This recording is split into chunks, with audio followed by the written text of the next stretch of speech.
Warahmatullahi wabarakatuh. Shalom, Om Swastiastu. nama budaya. Salam kebajikan untuk kita semua. Rahayu. Di sini kami akan membuat tugas video mata pelajaran sosiologi dengan materi sebagai berikut: pengolahan data, penyusunan laporan. Dan pengumpulan data dan rancangan penelitian. Sebelum itu kami akan memperkenalkan diri. Saya Rivaldo Septian Dan saya Taya Akbar. dan Bu Admini Anggreni sebagai guru mata pelajaran sosiologi.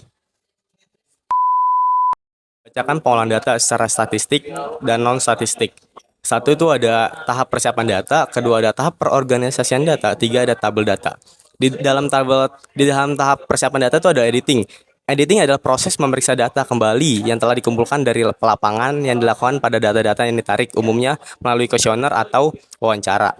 Kedua adalah kegiatan editing, yaitu hal yang dilakukan dalam editing adalah antara lain mengecek jumlah kuesioner, lalu ada memeriksa nama dan identitas, ada mengecek kelengkapan isian kuesioner, ada mengecek jawaban responden, dan ada mengecek apa responden mengisi kuesioner sesuai dengan harapan. Lalu ada tujuan editing. Manfaatnya itu agar memudahkan memeriksa data.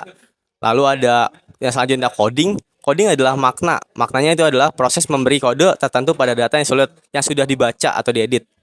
Lalu kedua ada kegiatan coding. Kegiatan coding adalah penelitian dalam rangka usaha mengklasifikasikan jawaban responden menurut jenisnya. Lalu ada tujuan coding. Tujuan coding adalah dilakukan untuk menyederhanakan data sebagai jawaban responden sehingga dapat diolah lebih lanjut. Lalu ada tahap pengorganisasian data, yaitu ada satu tabulasi. Tabulasi adalah proses memasukkan data yang sudah diedit dan decoding ke dalam tabel data. Lalu ada kegiatan dalam tabulasi itu, proses tabulasi dapat dilakukan pada tabel frekuensi maupun silang. Lalu ada tujuan manfaat tabulasi. Dengan adanya tabulasi, maka dapat memudahkan membaca data lebih jelas dan dapat memberikan gambaran umum yang bisa dibaca. Dan kita sering mendengar kalimat data berbicara.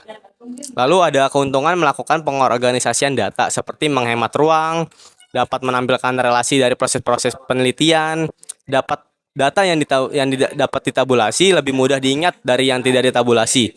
Lalu ada pengaturan dengan tabulasi memudahkan penjumlahan dari poin yang ada. Lalu tabel memudahkan untuk melakukan perhitungan. Lalu ada tabel data.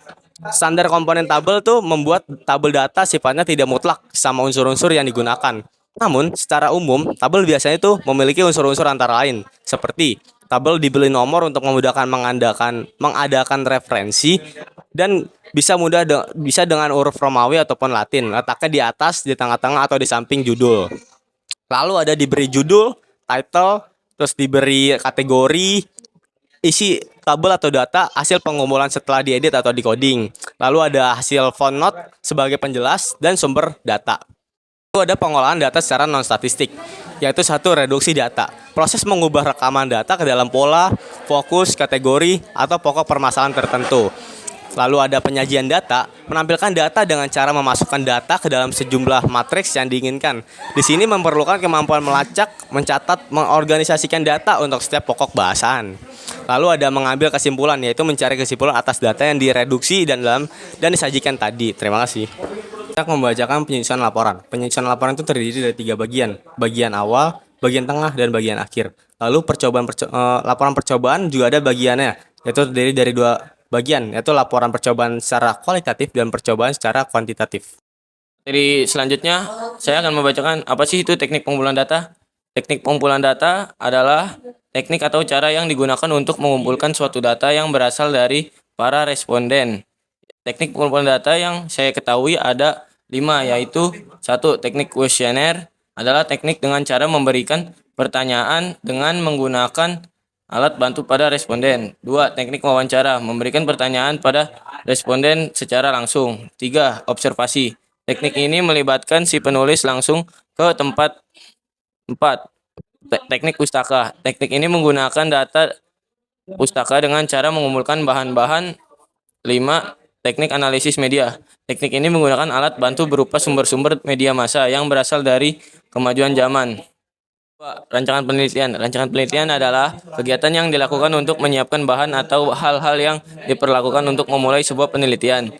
Dalam sebuah rancangan data terdapat beberapa unsur, yaitu 1. Pendahuluan. Bagian ini berisi tentang latar belakang topik yang akan dibahas. 2. Metode penelitian.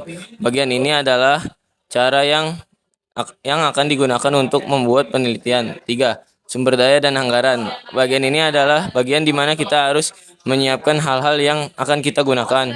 4. Jadwal untuk yang akan digunakan untuk memulai penelitian. 5. Kesimpulan. Gabungan dari berbagai data yang ada pada penelitian. 6. Referensi. Bagian ini adalah penjelasan di mana kita mendapatkan informasi yang diperlukan. Materi yang kami ambil referensi dari Google Classroom Sosiologi. Sebelumnya, mohon maaf. Wassalamualaikum warahmatullahi wabarakatuh.